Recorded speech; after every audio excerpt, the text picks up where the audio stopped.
Hey guys, Spence here. Today I'm feeling nostalgic, and whenever I'm nostalgic, I generally affiliate that with Game Boy games. So today I'll be talking about one of them from my past, namely Pocket Bomberman on the Game Boy Color. For North America, it was released in 1998 for both the Game Boy and the Game Boy Color, though the Game Boy Color version came later. This game, unlike other games in the franchise, did not have any form of multiplayer whatsoever. It also was a side-scroller, strangely enough. Now then, let's look at this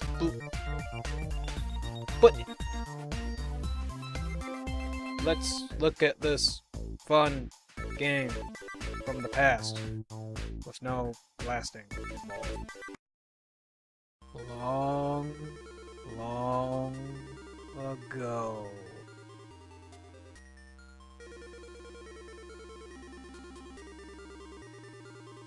The sun... You know what? Forget this. Synopsis time.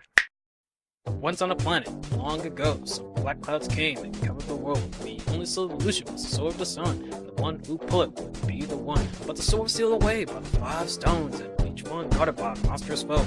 Mario and Sonic were far away, so the Bomberman's on a case to save the day, yeah.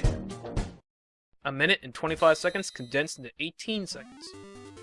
After you start up the game, you have a choice between a normal game and a jump game.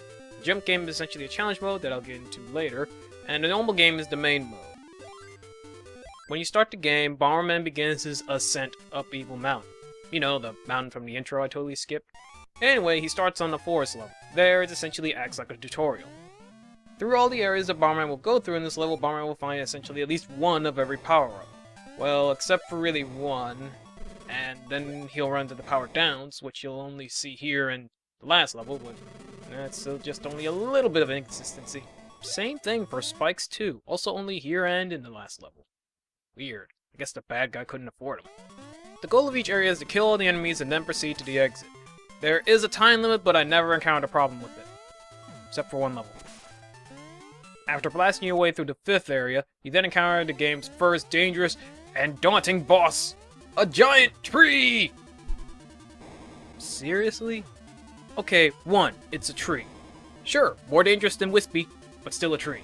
2, how the heck did the bad guy convince him to work for him? He covered the world in clouds. How is he going to produce photosynthesis? How is he going to make his own food? Unless he eats people, I don't think... Oh, I better kill this guy really fast.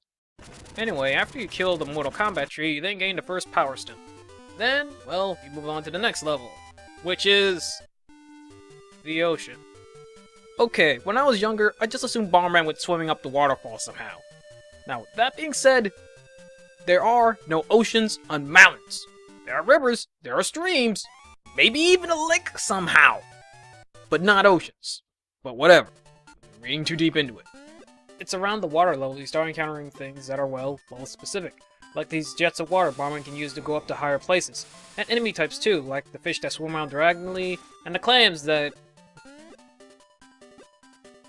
In the ocean level, you also encounter a new power. The... Footwing. Shut up, Co. Anyway, after acquiring the Wing Foot, Bomberman is able to double jump indefinitely. This power-up is pretty important for a lot of levels, since the levels, after a while, just start getting built around the idea that you didn't explode this power-up. It only lasts for a given area, but a lot of the levels you'll just find it at the beginning of them. So, yeah, don't lose it. Not that it's hard to do, but don't be that guy. The only other things to note about this level are the icicles that are much less dangerous than actual icicles, and the boss of the level, which is a giant crab. Okay, so what's wrong with it? 1, it's a crab. 2, his movement pattern is a literal T. 3, the areas before this just hand out remote bombs. So if you have experience with this game, this boss quickly becomes a curbstone. After crushing the crustacean, you then move on to the next level, Wind, which actually looks like a mountainous area, which is pretty weird. Evil Mountain, if halfway up you start to look like a mountain, and just before that you were claiming to be an ocean, you got some issues you need to resolve, because right now you look like Confused Mountain. In the Wind level, you'll be encountering things such as energy cannons, like in the first level, but now in greater number, mini wind volcanoes that will blow Bomberman upwards a set distance, though I never found a use for these, and the most dangerous thing in the level? These blue jerks. These guys are fairly unpredictable. They can go either backwards the way they came or forwards, but they seem to follow wherever Bomberman goes. Well, if they can. Add in their speed and you'll really want to have a remote bomb when dealing with these guys. Also, the levels seem taller than before, but I guess that's maybe a gradual progression. And the music is also kind of repetitive. Also, this stage looks kind of neat. I don't want to talk about the boss. I really don't. I don't want to. Can we go back to the ocean level? Can I make more jokes about that? That'd be great, right? Come on. Okay, this boss. Now, my response wasn't due to some form of necrophobia. It was mainly due to the fact that this is the hardest boss in the entire game. Even more so than the last boss. This is mainly due to the fact that, one, he moves around really fast. At least fast for bosses in this game. Next, he can send out these skulls, which are really hard to dodge. And unless you kill them somehow with your bombs, they will just hound you until they disappear, which is generally a pretty dang long time to be dodging the skulls and the dragon and his other projectiles. Speaking of which, his last projectile is his ability to breathe bones. I don't know why. Now, I'm not really doing him much justice where I'm going about him for this review, but just trust me, don't mess with him.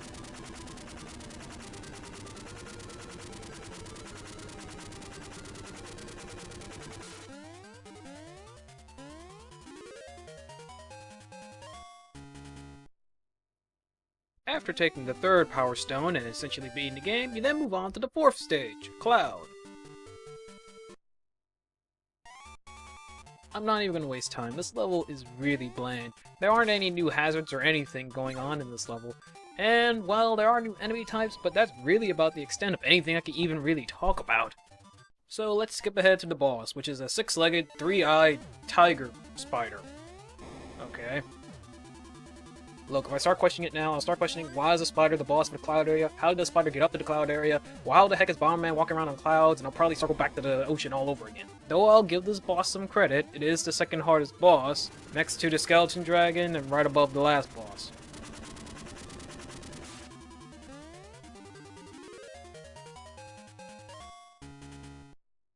After attaining the fourth power stone, it's time to continue up Evil Mountain to its summit.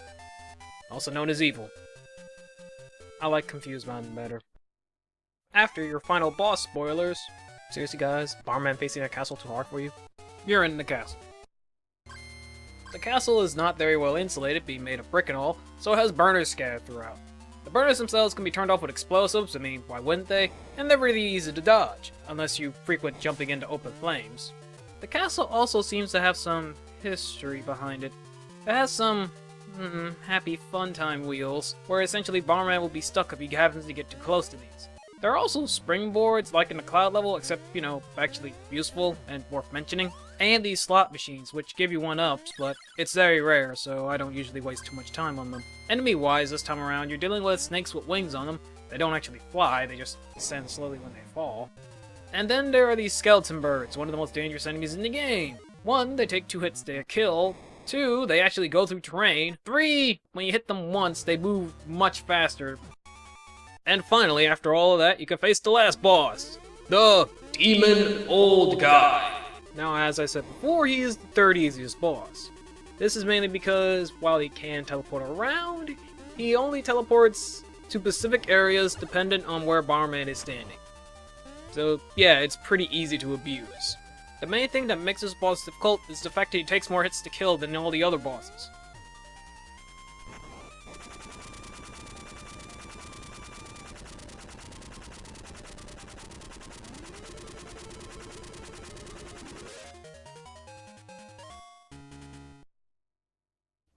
And then, finally, after climbing to the top of Evil Mountain and attaining all the Power Stones, Bomberman then assumably walks off to wherever the Sword of the Sun is.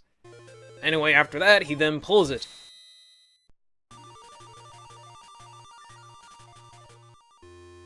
Revealing the sun from through all of the dark clouds. And Bomberman becomes a king or knight? What's going on here? Okay, listen. When I said only solution was the Sword of the Sun, the one who pull it would be the one. I didn't really mean it, I was just trying to rhyme! But, whatever. Anyway, after that, that's it. There's no new game plus or anything like that. That's just the end, and that's the end of the main game. So, with that out of the way, let's move on to the jump game! The jump game is an extra challenge mode kind of thing. It has no precedence over the main game or vice versa. So yeah, it's really pretty much just there for a time waster, kinda. Not to say it isn't fun.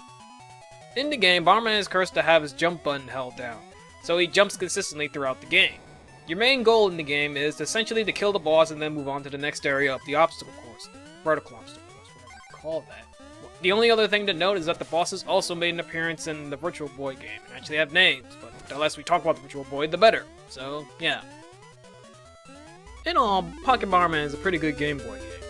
It's not the most amazing one by any stretch of imagination, I don't think, but it is still fun, and I like the different approach they took to the normal Bomberman formula. So if you happen to find it somewhere, I'd recommend it, assuming it's at a good price.